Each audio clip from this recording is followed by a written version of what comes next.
अस्सलाम वालेकुम dear students, I hope आप लोग ठीक होंगे। तो लास्ट लेक्चर हम डिस्कस कर रहे थे कि व्हाट इज़ इमेज रिप्रेजेंटेशन और how we can describe an image in 2D। अगर हमने एक इमेज को डिस्क्राइब करना है सिंपल वे तो हमने डिफरेंट चीज़ें देखी थी कि एरिया देखा था, उसका पेरीमीटर निकाल के देखा, उसका इसी तरह से उसका सिग्नेचर निकाल के देखा है कि इमेज को डिस्क्राइब करने के लिए। तो हमने मल्टीपल टाइप्स की डिस्क्रिप्शन जो इमेज को रिप्रेजेंटेशन के बेस हमने देखे थे। तो आज हम देखेंगे कि व्हाट इज स्केलेटन। कि हमने लास्ट टाइम यहाँ पे हमने छोड़ा था। स्केलेटन जो है वो आपको 1 पिक्सल विड्थ ग्राफ है जो कि आपको किसी भी इमेज के बारे में देता है। तो उसके लिए जो एल्गोरिदम्स है वो देखते हैं तो वो क्या है। Before we start an algorithm, we have to learn such type of definition. Okay, what is contour point? What is contour point? Contour point is any pixel with value 1 and having at least 8 neighbor value 0. What it means? कि आपका control point कौन सा होना है कि अगर वो उसकी वैल्यू 1 है और उसका कम से कम एक पिक्सल जो 8 नेबरहुड पिक्सल है वो 0 हो। ओके जी, आगे हम देखते हैं कि इसको थोड़ा सा एग्जांपल से समझने की कोशिश करेंगे कि what is control point. Control point क्या होगा। उसके बाद आज हमने दो डेफिनेशन है कि NP1 क्या है और TP1 क्या है। NP1 क्या है कि लेट से ये आपका 3x3 का एक इमेज है, P1 आपका कंट्रोल पॉइंट है और ये इसके नेबरिंग पिक्सल्स हैं। तो NP1 क्या होगा कि P2 P3 इन सारे पिक्सल को एड अप कर लें तो दैट इज NP1। और TP1 क्या होगा, द नंबर ऑफ 0 1 कितनी 0 से 1 की ट्रांजिशन कितनी दफ़ा हुई है इस पूरे इसके नेबरहुड में, तो वो that is the TP1। Okay जी, और इसकी ऑर्डरिंग क्या होगी, ये ऑर्डरिंग P2 से आपने P2 से स्टार्ट करनी और इधर से आपने इसको इस तरह से अगर मैं कहूँ कि आपने इधर से ऐसे मूव करके तो अप टू फिर यहाँ पे आ जाना है। तो ये आपकी इस तरह से आप इसकी ये ट्रांजिशन ऑर्डर होगी P2 से P3। क्या वो 0 से 1 हुआ है कि नहीं, अगर हुआ होगा तो उसको हमने ले लेना है और उन सारों को काउंट कर लेना कि कितनी ट्रांजिशन है। तो लेट्स स्टार्ट आवर एल्गोरिथम। इसका फर्स्ट क्या है कि लेट से ये आपका P1 पॉइंट है, ये P1 पॉइंट है, ये कंट्रोल पॉइंट आपने फ्लैग करना है कि इसको हमने P1 को इस P1 को डिलीट करना है या नहीं करना है। ठीक है जी, तो इसको डिलीट करने के लिए let flag a control point P1 for deletion if the following conditions are satisfied. इसको हमने इस वाले पिक्सल को हमने डिलीट कर देना है क्योंकि आपने देखा होगा कि हमने सिर्फ 1 पिक्सल की विड्थ रखनी है। एक इमेज है हमारे पास और उसको हमने सिर्फ एक इमेज का, तो हमने साइडों से सारे के सारे जो हैं वो डिलीट कर देने हैं कि उनको हमने लेट से तो 0 कर दें। 0 करेंगे वो ब्लैक होता जाएगा, अगर 1 कर देंगे तो वो वाइट होता जाएगा।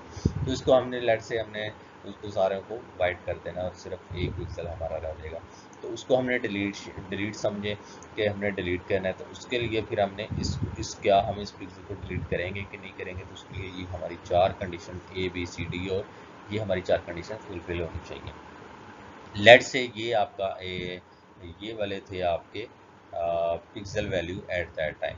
P1 को आपने डिलीट करना है और उसके ये वाली साइडों पे उसके 8 नेबरिंग पिक्सल है। तो ये एक पहली कंडीशन तो हमने हमारी ये फुलफिल होगी कि ये जो पिक्सल है इसके नेबरिंग पिक्सल में से कोई एक पिक्सल जो है ना वो 0 है, तो ये भी कंडीशन फुलफिल होगी। उसके बाद फिर हमने देखा कि इसमें NP1 क्या होगा। तो NP1 हमने कहा था कि यहाँ से लेके ये सारे को टोटल कर दें तो 0 ये 1 1 2 3 4, तो NP1 आपका 4 आ जाएगा।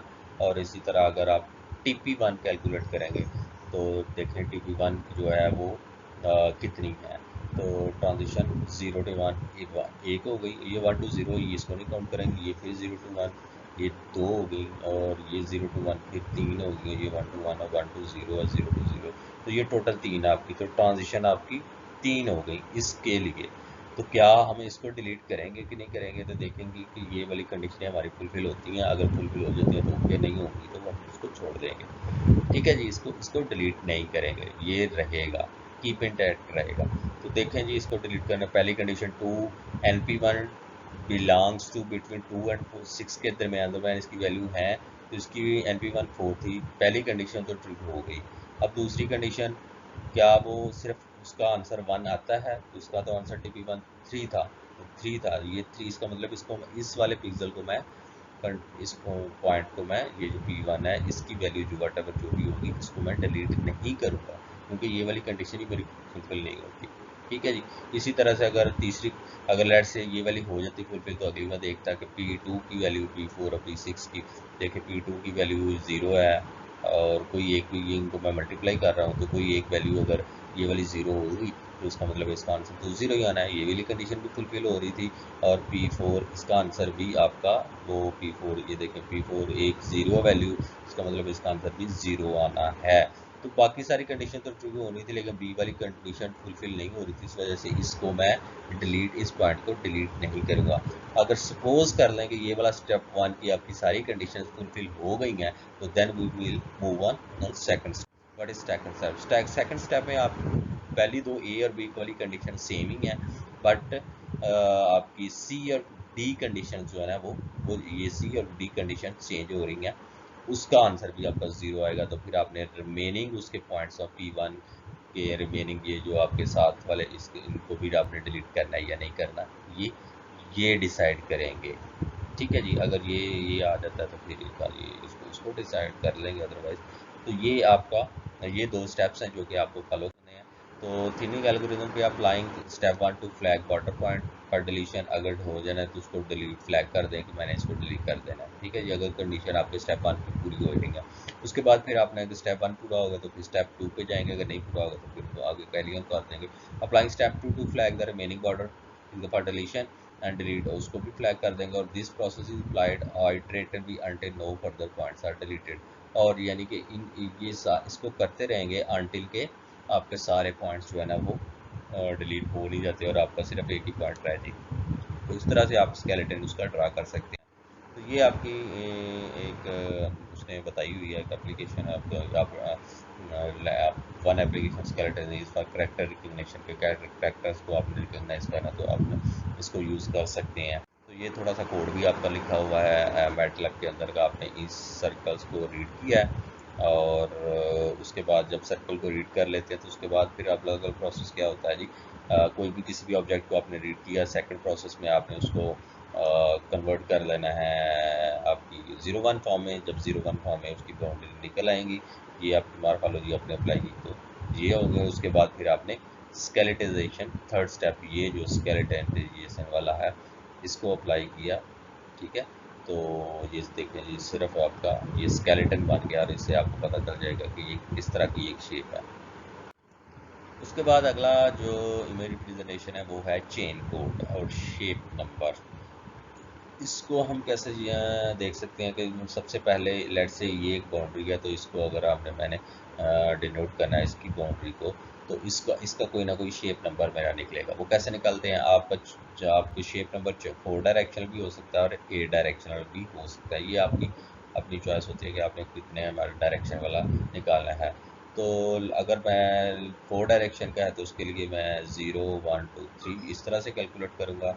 ठीक है। और अगर ये डायरेक्शन है तो उसके लिए ये वाला मेरे पास उसकी डायरेक्शन के लिए बनाऊंगा। तो लेट्स से इसके लिए ये थोड़ा सा आप रीड आउट कर लीजिएगा।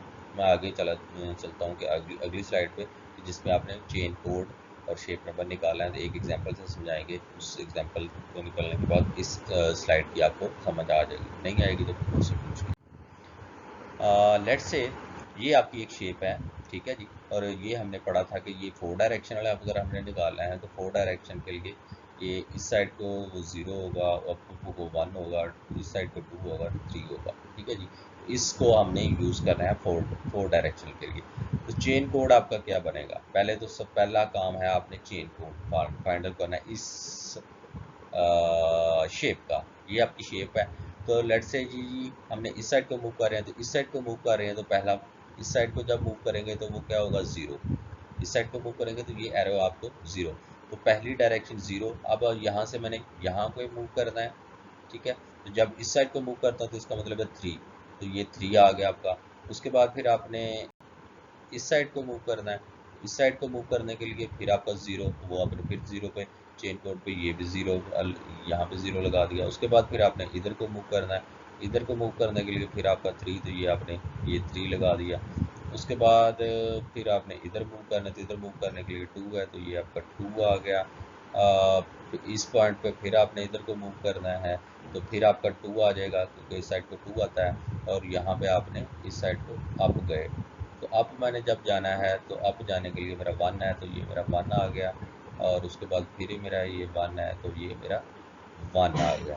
तो ये तो आपका पहला प्रोसेस, पहला जो स्टेप है वो किसी भी शेप का चेन कोड फाइंड आउट करना है। तो पहले चेन कोड फाइंड आउट कर लिया, उसके बाद उसकी सर्कुलर लिस्ट निकाल ली। कि लिस्ट क्या है कि आपने 0 से स्टार्ट किया था और यहाँ से आके फिर दोबारा से यहाँ पे आएंगे, तो अगला वाली वैल्यू क्या है, तो वो वाली वैल्यू आपकी, वो आपने वैल्यू लगा दी है। लेट से अगर यहाँ पे 3 होता है, तो आप यहाँ पे 3 लगा देते हैं। तो यहाँ पे स्टार्टिंग पॉइंट उसका 0 था, तो आपने अगेन 0 लगा दिया। तो ये आपकी सर्कुलर लिस्ट बन गई। ठीक है जी, आई होप इसकी आपको अंडरस्टैंडिंग होगी कि सर्कुलर लिस्ट आपने कैसे निकालनी है। ठीक है जी।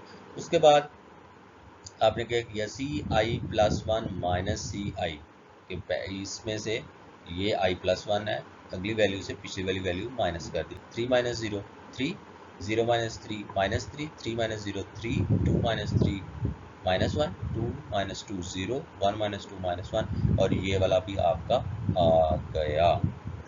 उसके बाद आपने इस वाली वैल्यू का मोड 4 से लेना है। मोड 4 से क्यों लेना है, क्योंकि आपने 4 डायरेक्शनल से इसकी फाइंड आउट किया। अगला जो ये वाला स्टेप है,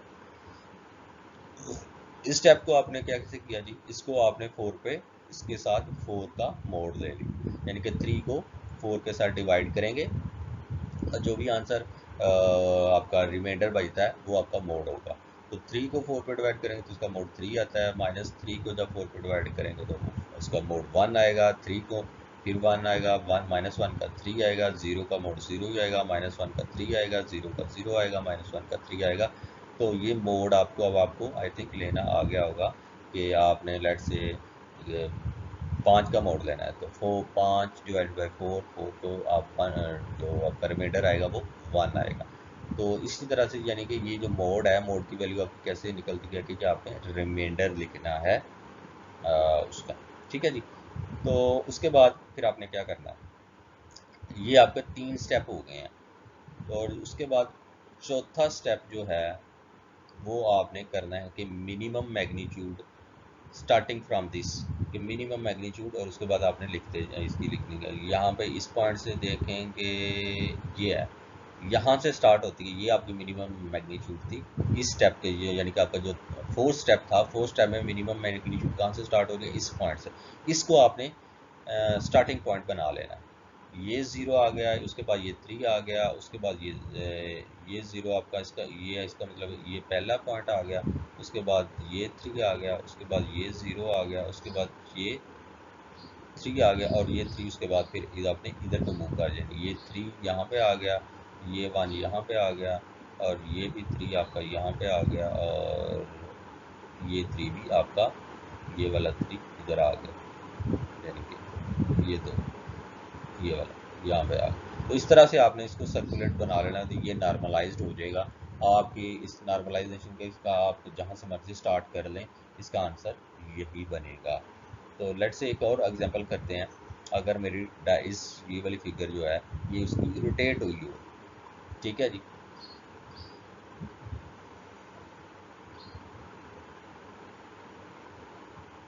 तो फिर आपका इसका भी आपने चेन कोड, पहला प्रोसेस उसी तरह से, पहले आपने ये बनाया, फिर आपने ये बनाया, और चेन कोड आपने ये बना लिया, उसके बाद आपने ये बनाया, उसके बाद आपने ये बनाया। ये चारों स्टेप तो आई थिंक आपको पिछली तरह के ही हैं। और नॉर्मलाइजेशन अब आपने यहाँ से मिनिमम वैल्यू आपने मैग्नीट्यूड कहाँ की है, ये स्टार्टिंग फ्रॉम दिस पॉइंट। तो दिस पॉइंट से पहले आपने यहाँ पर आपने 0, फिर आगे 3, फिर 0, फिर 3, फिर 1 3, और इस 3 के बाद ये 3 आपका आ जाएगा। अब ये देखें, ये वाला आंसर और ये वाला आंसर ये दोनों सेम है। ठीक है जी। तो इसका मतलब ये हुआ कि shape number of both images ये आ गई दोनों की, इस इमेज की भी और इस इमेज की भी। आल्दो की उसकी रोटेशन चेंज थी, 90 एंगल 90 डिग्री के आपने रोटेट करवाया है, तो 90 डिग्री से अगर आप रोटेट करवा भी देंगे तो आपकी जब भी आप हमेशा आपकी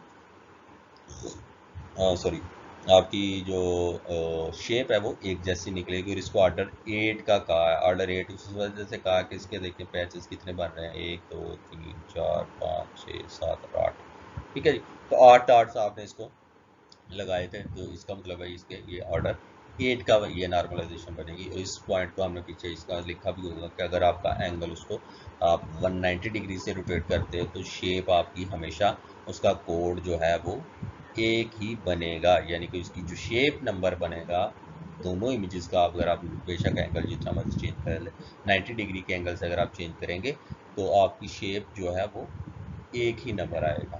तो इसकी समझ भी आ गई। लेट से ये आपका एक फिगर है, इसका इसके हिसाब से अगर आप ऑर्डर 4 से निकालेंगे तो ये इसका ऑर्डर 4 क्या है, ये आएगी, ये ऑर्डर 6 की आएगी, यानी कि आपको 4 पॉइंट निकलेंगे, इसके 6 पॉइंट निकलेंगे।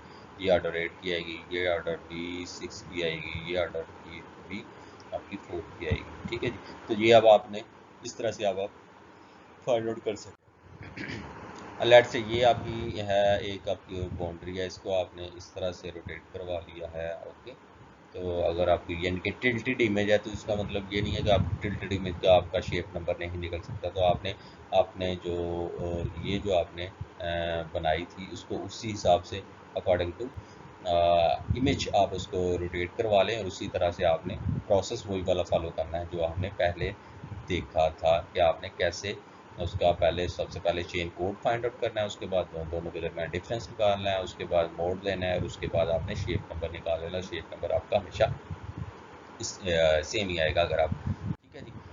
तो उसके बाद अगला है कि फोरियर डिस्क्रिप्टर। फोरियर डिस्क्रिप्टर इसको मैं थोड़ा सा स्किप आउट करता हूँ इस वजह से क्योंकि ये आपने अभी फोरियर ट्रांसफॉर्मेशन अभी हमने जो फ्रीक्वेंसी डोमेन है उसको डिस्कस नहीं किया, तो उसको थोड़ी सी आपको अंडरस्टैंडिंग नहीं होगी, तो उसको मैं थोड़ा सा स्किप कर रहा हूँ कि फोरियर डिस्क्रिप्टर क्या है। ये स्टैटिस्टिकल मोमेंट है, ये इस तरह से भी आप इसको जो है ना वो निकाल सकते हैं। स्टैट आप किसी भी इमेज के उसको 1D में कन्वर्ट करवा सकते हैं। तो जो स्टैट मोमेंट्स है एन मोमेंट्स, ये आपका स्टैटिस्टिक आप निकाल स्टैट से आपने पढ़ा होगा। ठीक है, तो फर्स्ट मोमेंट जो है वो आपका फर्स्ट मोमेंट जो है, यानी कि अगर आप एवरेज लेते हैं तो वो फर्स्ट मोमेंट कहलाता है। जो वेरिएंस या स्टैंडर्ड एविएशन स्टैंडर्ड है वो आपका सेकंड मोमेंट निकालता है, इसी थर्ड मोमेंट, इसी तरह फोर्थ मोमेंट। वो आप लोग ये स्टैट्स की जान जो कि आप लोग देख सकते हैं। इसी तरह ये हमने पहले भी डिस्कस किया था, ये वाली चीज़ें तो हमने पहले भी एरिया और पैरामीटर वगैरह निकाला था। उसके बाद आपके डिस्क्रिप्टर जो हैं वो टोपोलॉजी का डिस्क्रिप्टर हैं, टेक्सचर टाइप के descriptor, moments of 2D functions. Moments का हमने देखेंगे डिटेल्स, और ये क्या होते हैं। टोपोलॉजिकल डिस्क्रिप्टर ये थोड़ी सी एक एग्जांपल है कि आपने डिफरेंट लेट से एक आप ये आपने एरियल इमेज लिया है, तो यहाँ से निकालना है कि आप निकाल सकते हैं कि इस इमेज को देख के आप कितनी आपकी डेंसिटी पॉपुलेशन की कितनी है। तो ये आप इस तरह से आप लोग निकाल सकते हैं कि हर एक की अलग अलग उसने वाइट पिक्सल दिया, कभी रीजन 1 में कि इतनी डेंसिटी है, इतनी है, तो इस तरह से आप निकाल सकते हैं। तो हमने टिपोलॉजी डिस्क्रिप्टर देखने हैं कि टिपोलॉजी डिस्क्रिप्टर क्या होते हैं। टिपोलॉजी डिस्क्रिप्टर का फार्मूला जो है वो ये है, Euler numbers. Euler number is equal to होता है C minus H. C minus क्या है, सी क्या है नंबर ऑफ कनेक्टेड कंपोनेंट, और एच क्या है number of holes. Connected component minus hole निकालेंगे तो वो आपका आइलर नंबर आ जाएगा। तो ये इसका मतलब है ये आइलर नंबर भी आपकी शेप को डिस्क्राइब कर रहा होगा। तो नंबर ऑफ होल्स क्या होंगे, ये नंबर ऑफ होल्स की एग्जांपल है कि अगर सारी ये जो है ना ये पूरे का पूरा जो कलर इमेज है ये आपका कनेक्टेड कंपोनेंट है, और ये दोनों आपके सेपरेट हैं। तो ये इसका में से कनेक्टेड कंपोनेंट जो है वो एक होगा, और इसके होल्स इसमें कितने होंगे, नंबर 2 होंगे, यानी कि एच की वैल्यू 2 होगी और सी की वैल्यू 1 होगी। अगर यहाँ पे मैं देखता हूँ तो यहाँ पे आपके कनेक्टेड कंपोनेंट जो है ना वो 3 हैं। ठीक है जी, ये आपस में मिले हैं, और होल इसमें एक ही है। ठीक है जी, तो ये है आपके कनेक्टेड कंपोनेंट की एग्जांपल ये है, और नंबर ऑफ होल्स जो हैं वो ये हैं। ठीक है, तो इसके थ्रू भी हम आइलर नंबर के थ्रू अभी आप उसको इमेज को डिस्क्राइब करते हैं। अच्छा, ये एक और है कि जैसे हमने लिखा बताया था कि इस आइलर फार्मूला ये हम v minus Q plus F इसके थ्रू भी निकाल सकते हैं, और ये भी E बराबर होता है और C माइनस एच भी E के बराबर होता है। अब अगर ये कब आएगा, अगर इस तरह की आपकी फॉर्म होगी तो V क्या है, नंबर ऑफ वर्टिसेस कितने हैं, Q नंबर ऑफ एजेस कितने हैं, और F नंबर ऑफ फेसेस कितने हैं। इसके भी थ्रू आप निकाल सकते हैं आइलर नंबर। लेट से ये इसका आइलर नंबर जो है वो 0 कैसे आएगा, इसमें देखें जी एक होल है, इसमें एक कनेक्टेड कंपोनेंट, एक होल है और एक कनेक्टेड कंपोनेंट है एक में, तो 1 माइनस 1 0 आ जाएगा। इसमें 2 होल्स हैं, ठीक है जी, और एक इसका कनेक्टेड कंपोनेंट है, यानी कि ये जो कलर्ड इमेज है ये इसका कनेक्टेड कंपोनेंट है, और ये जो वाइट वाले हैं ये आपके होल्स आएंगे, यानी कि ये भी आपका होल है एच है, और ये भी आपका होल है। तो ये 1 माइनस 2 माइनस 1, तो आइलर नंबर इसका 1 आ गया। इसी तरह इसका आइलर नंबर जो है वो -2 आएगा। ठीक है, क्यों आएगा जी, ये अगर आप इससे कनेक्टेड माइनस होल को फार्मूले से निकालेंगे तो भी आपका निकल जाएगा। कनेक्टेड इसमें देखें जी, ये 1 कनेक्टेड और 3 इसमें होल है। ठीक है जी, वाइट जो 3 पार्ट है, तो 1 माइनस 3 ये आपका 2 आ जाएगा आइलर नंबर। इससे भी निकाल सकते हैं और इसको भी यूज़ कर सकते हैं वर्टिसेस और एजेस और इस तरह से। ठीक है जी, ये टोपोलॉजी का स्ट्रक्चर हो गया। इसके बाद है ये डिफरेंट टाइप के टेक्सचर हैं, कि टेक्सचर जो है लेट से ये वाला, ये जो इस ए बाउंड्री के, ये जो ए बाउंड्री के अंदर है ये वाला कौन सा वाला है, स्मूथ टेक्सचर है। अब ये जो बी बाउंड्री के अंदर है इसको हम कोर्स टेक्सचर बोलेंगे कि इसके अंदर, और ये जो सी के अंदर ये वाला टेक्सचर है ये हमारा क्या होगा, रेगुलर टेक्सचर। तो ये 3 तरह के टेक्सचर हैं, डिफरेंट तरह के हो सकते हैं। तो ये टेक्सचर, ये इस तरह के टेक्सचर को आपने फाइंड आउट करने के लिए क्या यूज़ कर सकते हैं। टेक्सचर के लिए आप जैसे हमने पहले बताया था कि मीन, मैंने बोला था mean, standard deviation, normalization, third movement, fourth movement और एंट्रोपी, ये सारे के सारे एक्चुअली जो आपके हैं ये आपके हेरालिक फीचर्स भी इनको हम कह सकते हैं, और इसके थ्रू आप टेक्सचर फाइंड आउट कर सकते हैं। तो ये देखें जी, स्मूथ का टेक्सचर जो है ना, जो सेकंड मूवमेंट होता है वो आपका स्मूथनेस को बता रहा होता है। जितना आपका स्मूथ होगा उसका मीन भी सबसे छोटा होगा। स्टैंडर्ड उसकी स्टैंडर्ड जो सेकंड मोमेंट है वो एक्चुअली तो वेरिएंस है, और वेरिएंस आपकी स्मूथनेस को बता रहा होता है कि जिस टाइम उसकी वेरिएंस कहो कि उस इमेज के उस पर्टिकुलर पॉइंट के अंदर कितना वो पिक्सल्स हैं वो वेरी कर रहे हैं एक दूसरे के साथ। जितने थोड़े वेरी कर रहे होंगे इसका मतलब उतना ज़्यादा वो एरिया ज़्यादा फ्लैट होगा, यानी कि वो स्मूथ होगा। तो वो आपको इस देखेंगे ये पार्ट की सबसे कम जो है ना वो वेरिएशन, स्टैंडर्ड डेविएशन उसकी सबसे कम है, तो इस वजह से उसको जो है वो वैल्यू भी थोड़ी है। इसी तरह उसके एंट्रोपी जो है वो भी उसकी कम है। ठीक है जी, तो ये अपने डिफरेंट वैल्यूज़ आपने निकाल के तो देख सकते हैं कि क्या चीज़ उसका टेक्सचर किस तरह के है। उसके बाद ये भी फोरियर का है, ये इसको भी मैं थोड़ा सा स्किप आउट करूँगा, जब इसको आप खुद से पढ़ लीजिएगा। जब हम फ्रीक्वेंसी डोमेन कर लेंगे तो ये आपको समझ आ जाएगा कि इसको हम कैसे यूज़ कर सकते हैं। ये है मोमेंट्स जो हमने देखे थे वो आपको मैंने पहले बताया कि वेरिएंस आपका है, मीन है, वेरिएंस है, तो उनको उनको यूज़ करने के लिए हम इसकी डिफरेंट वैल्यूज़ फाइंड आउट कर सकते हैं। ये सेकंड ऑर्डर इतने पी प्लस क्यू ऑर्डर का मोमेंट्स भी आप निकाल सकते हैं। तो ये भी आप अगर आप निकालना चाहें तो आप निकाल सकते हैं बाय यूजिंग दीज फार्मूलाज।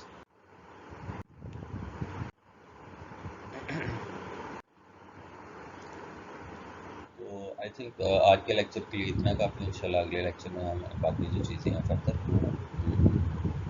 देखेंगे। Thank you very much.